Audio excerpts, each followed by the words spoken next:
Good morning, student. Today I will start revision of chapter number 11, Geometry, and chapter number 12, Factors and Multiples.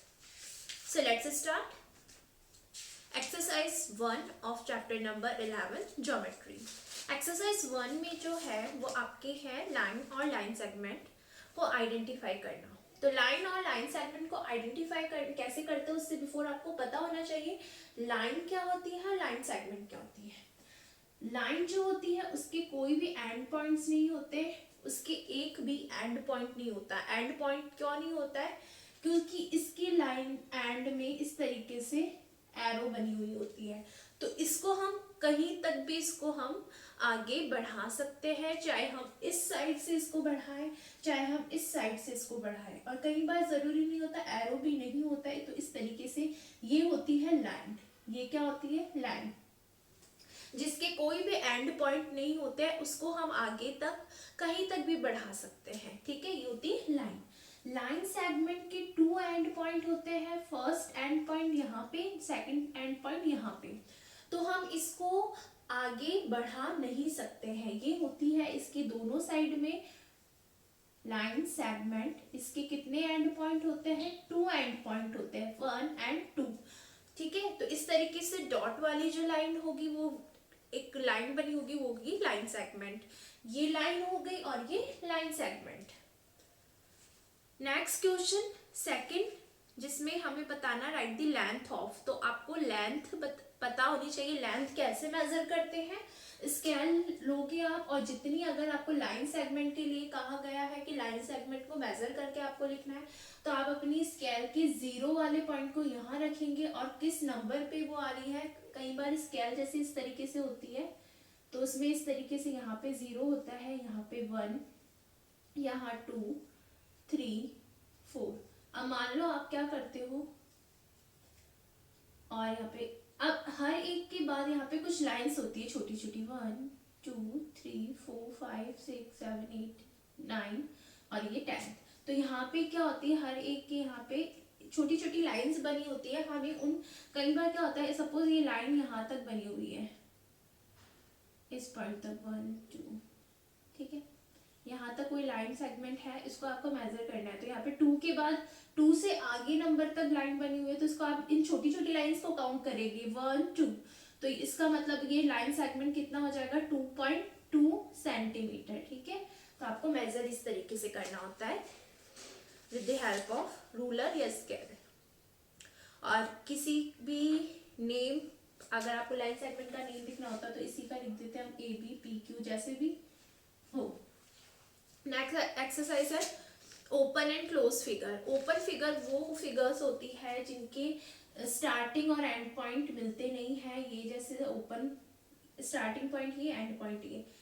Open figure name से ही पता चला, खुली हुई shape.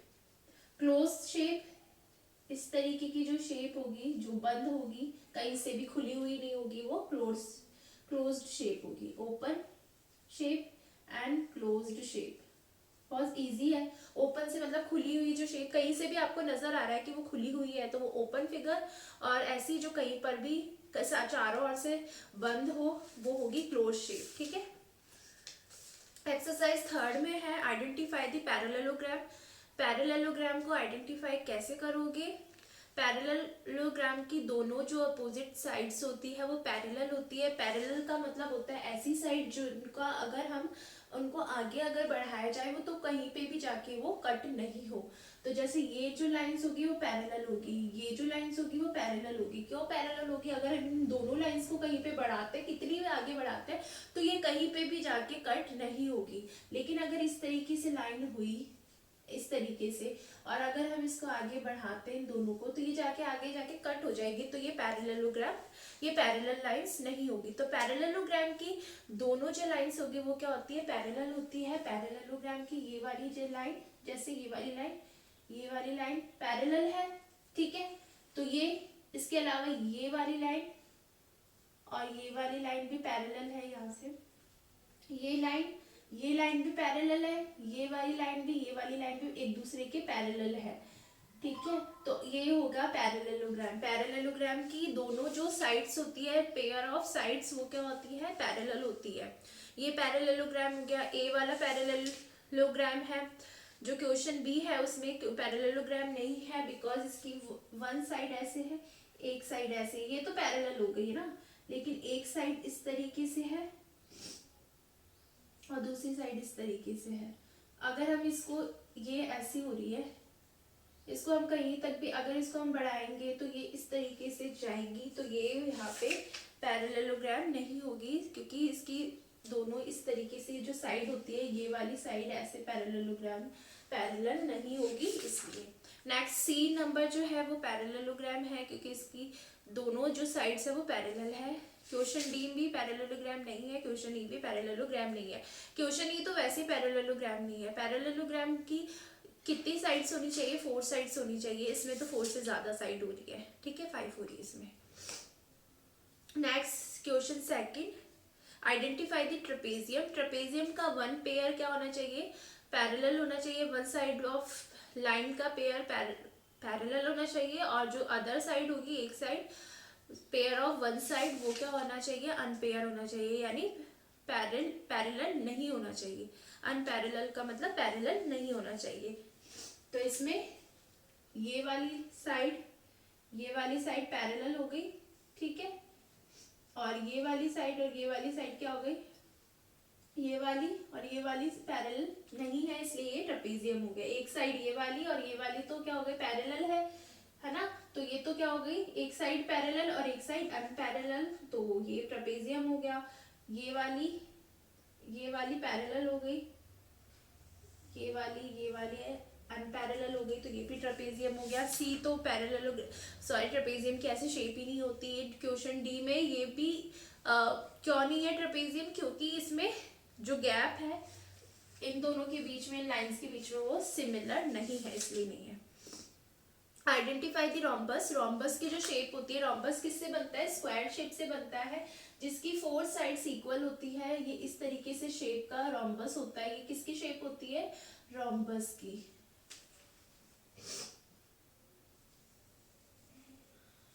Rhombus.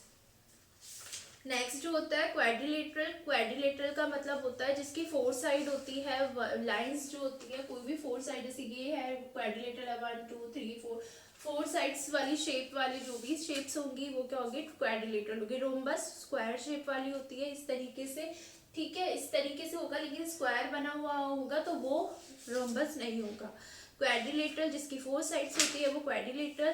Trapezium जिसकी one pair तो parallel होना चाहिए, वन पेयर अनपैरेलल होना चाहिए, और पैरेललोग्राम में दोनों पेयर पैरेलल होने चाहिए। नेक्स्ट एक्सरसाइज फोर्थ, इसमें आपको काउंट एजेस प्लेन कर्व से सरफेस, इसको आपको एजेस का मतलब होता है एक तरीके से साइड्स ही होती है, जब आप ड्रॉ करते हो उन लाइंस को तो वो क्या हो जाएगी, उनको काउंट करना है। प्लेन सरफेस आपको पता ही है, कोई भी इस तरीके का जो सरफेस होगा वो प्लेन सरफेस, कर्व सरफेस जो घुमा हुआ सरफेस होता है वो कर्व सरफेस होता है, ठीक है। तो आपको ये लर्न कर लेना एक्सरसाइज 4 में जो भी है। Next come to the start exercise number 12, factors and multiples. Prime numbers for exercise first में prime number and composite number. I will repeat again, prime number ऐसे नंबर होता है जो किसी और नंबर की टेबल में नहीं आते हैं। For the example number 2, number 3, number 5, 7, 11, 13, 17, 19 and these are, or so on, these are prime number because these numbers are not come in other tables, यानी ये ऐसे नंबर्स, ये ही नंबर्स किसी और नंबर की टेबल में नहीं आते हैं। आपने कभी देखा है कि ये नंबर्स किसी और नंबर की टेबल में आते हैं? 19 सिर्फ अपनी टेबल में आता है, किसी और में नहीं आता है। 11 भी अपनी टेबल में आता है, किसी और नंबर की टेबल में नहीं आता है। तो ये नंबर्स होते हैं प्राइम नंबर्स, जो किसी और नंबर की टेबल्स में नहीं आते हैं।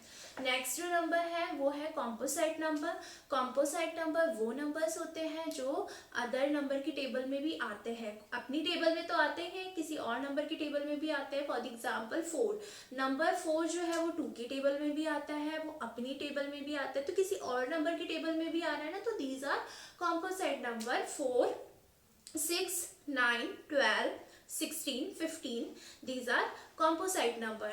ठीक है. Next, find the factors and find the prime factorization method. Factor कैसे फाइंड करते हैं? अगर नॉर्मल इस तरीके से क्वेश्चन आता है फाइंड द फैक्टर, तो आपको क्या करना है फैक्टर फाइंड करने के. फॉर एग्जांपल क्वेश्चन है 32 का क्वेश्चन है आपका नॉर्मल सा कि फाइंड द फैक्टर.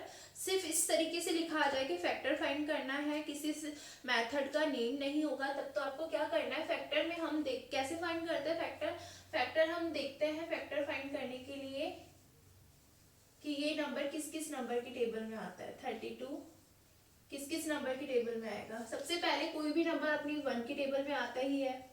फिर इसके बाद 32 किससे डिवाइड हो सकता है?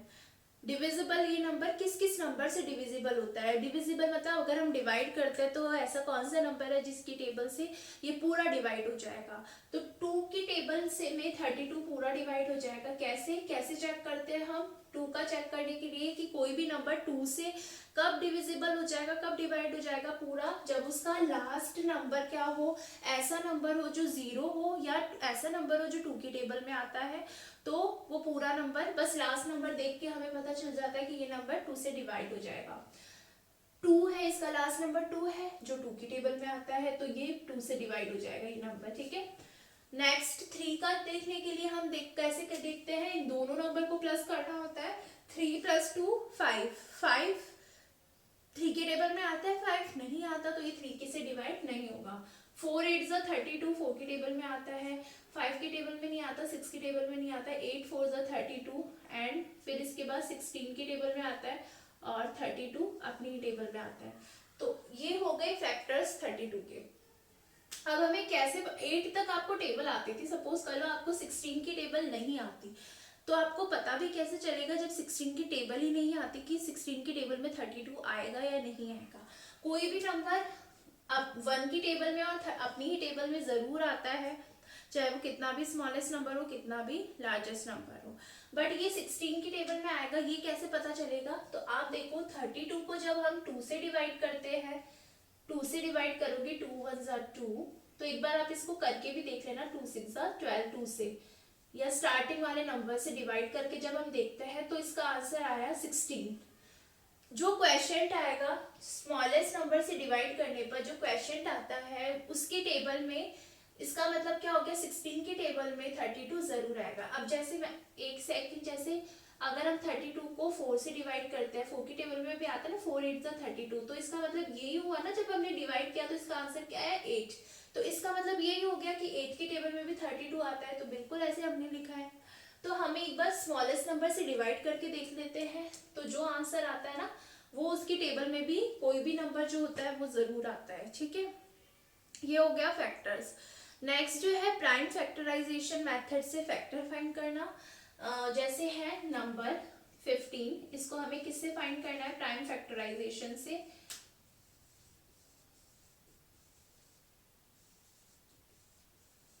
प्राइम फैक्टराइजेशन मेथड से फैक्टर फाइंड करना. Question is 15. इसको हमें प्राइम फैक्टराइजेशन से फाइंड करने के लिए हमें इस तरीके से करना होता है. हमने नंबर लिखा यहाँ पे 50. बहुत सारे स्टूडेंट्स की ये वाले क्वेश्चंस रॉन्ग थे, इनको अभी तक समझ में नहीं आया. यहाँ पे देखो डिजिट को लिखकर हमें सबसे छोटे नंबर से इसको क्या करना होता है, देखना होता है कि ऐसा कौन सा स्मॉलेस्ट नंबर है, ऐसा कौन सा छोटा नंबर है जिससे 50 पूरा डिवाइड हो जाएगा. 1 का यूज नहीं करना है क्योंकि अगर आप 1 का यूज करोगे तो 50 ही आएगा. ठीक है, इसलिए इस क्वेश्चन में 1 का यूज नहीं करते हैं. 1 के बाद क्या आता है? नंबर 2 आता है. अब देखते हैं 52 से डिवाइड हो सकता है या नहीं हो सकता है. तो अब हम 2 का चेक करने के लिए कैसे देखते हैं? लास्ट नंबर देखते हैं. कोई भी नंबर 2 से डिवाइड हो जाएगा पूरा या नहीं होगा, उसका चेक करने के लिए हम उसका लास्ट नंबर देखते हैं. अगर लास्ट नंबर 0 होता है या ऐसा नंबर होता है जो 2 की टेबल में आता है, अगर सपोज करो यहाँ पे 0 है तो ये 2 से डिवाइड हो जाएगा ये पूरा नंबर. ठीक है, तो आप देख लेते हैं हम डिवाइड करके भी कि बिल्कुल ये डिवाइड हो जाएगा. 2 2 ज़ा 4, 2 5 ज़ा 10 हो गया पूरा डिवाइड. 25 कितना आया डिवाइड करने पे 25। सबसे पहले आपको देखना है ये नंबर किससे डिवाइड हो सकता है, पूरा सबसे स्मॉलेस्ट नंबर को देखना है। अगर ये नंबर 2 से नहीं होता तो एक बार 3 से देखते हैं, 3 से भी नहीं होता तो 4 से भी नहीं होता 5 से, लेकिन सबसे स्मॉलेस्ट नंबर का यूज करना है। फिर डिवाइड करके देखना है इन दोनों नंबर को, एक दूसरे से डिवाइड करना है कि आंसर कितना आता है। 25 आया तो हमने यहाँ लिख दिया 25। अब हम देखते हैं 25 किसकी टेबल में आता है। देखो 2 से हम देखते हैं एक बार, इसका लास्ट नंबर 5 है जो 2 की टेबल में नहीं आता है। 5 नंबर 2 की टेबल में नहीं आता तो ये 2 से डिवाइड नहीं करेंगे। 3 की टेबल में 25 आता है नहीं, 3 8 जा 24 होता है, फिर 3 9 जा 27 होता है। 3 की टेबल में भी नहीं आता, 4 की टेबल में भी नहीं आता। अब 25 किसकी टेबल में आता है, 5 की टेबल में आता है, तो हमने यहाँ पे लिखा 5। जब हम देखते हैं 25 को हम किससे डिवाइड करके देखते हैं, 5 से, तो 5 5 जा क्या होता है 25, तो यहाँ पे क्या आएगा 5। अब 5 किसकी टेबल में आता है, 5 अपनी टेबल में आता, तो ये हो गया इसका फैक्टर। ठीक है, ये इस तरीके से ऐसे कोई भी नंबर हो सकता है और भी। नेक्स्ट नंबर 72, यहाँ पे मैंने लिख दिया नंबर 72। अब मैं इसको सबसे स्टार्टिंग में सबसे स्मॉलेस्ट नंबर से डिवाइड करके देखूंगी। इसका लास्ट नंबर 2 है जो 2 की टेबल में आता है, तो इसलिए ये 2 से डिवाइड करके देखेंगे 72 को। तो 72 को 2 से करेंगे, 2 3 जा 6, माइनस करेंगे 2 6 जा 12। ठीक है, पूरा डिवाइड हो गया। डिवाइड करने पे कितना आंसर आया 36। ठीक है, फिर अगेन हम देखेंगे 6 है जो 2 की टेबल से डिवाइड हो जाएगा। 36 को 2 से डिवाइड करके देखेंगे, 2 1 जा 2, 2 8 जा 16, पूरा डिवाइड हो गया और कितना आंसर आया 18। 18 भी अभी भी 2 से डिवाइड हो जाएगा, 2 9 जा 18। अब 9 है, यहाँ पे 9 आया है। 9 किसकी टेबल में आता है, 3 की टेबल में। 3 हमने लिखा कितने टाइम्स आता है, इन दोनों को डिवाइड करते हैं 3 3 जा, तो यहाँ पे 3 आ गया। फिर 3 को इनको मल्टीप्लाई करने पर अगर आंसर ये आता है तो इसका मतलब हमारा आंसर करेक्ट है। जैसे 2 2 जा 4, इन दोनों को मल्टीप्लाई किया तो 4 आया। 4 को 2 से मल्टीप्लाई करेंगे 8 आएगा।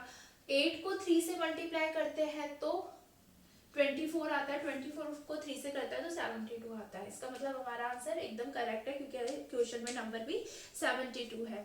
So student, practice these exercise and these question. Best of luck for your exam. Thank you.